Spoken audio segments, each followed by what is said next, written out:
नमस्कार शेतकरी मित्रांनो. आज आपण गव्हामध्ये तणनाशक मारत आहे. तर गहू बघा, आपला हा नर्मदा सागर गहू आहे.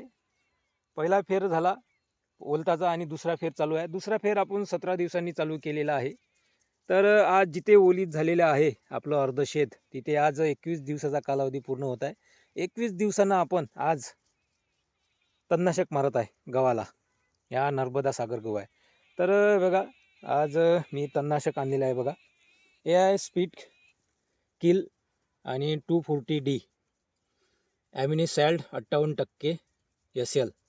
याची 16 लिटर पाण्यामध्ये 55 ml ची मात्रा आहे आणि ह्या 1 लिटरमध्ये आपण 18 डबे करणार आहोत.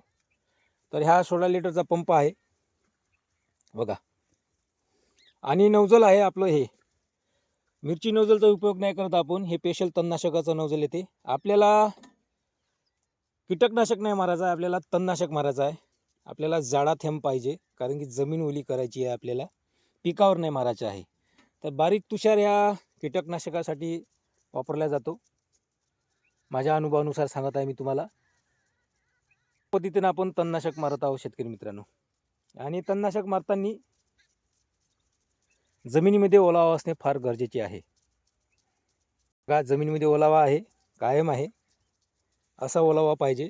आणि दुसरी गोष्ट म्हणजे जर वाफ्यामध्ये पाणी साचलेलं असेल तर फवारणी करू नका. पाणी थोडंसं सोकू द्या, निचरा होऊ द्या, नंतर फवारणी करा. कारण की कोणतंही तणनाशक मारा, गहू पिवळा पडतो.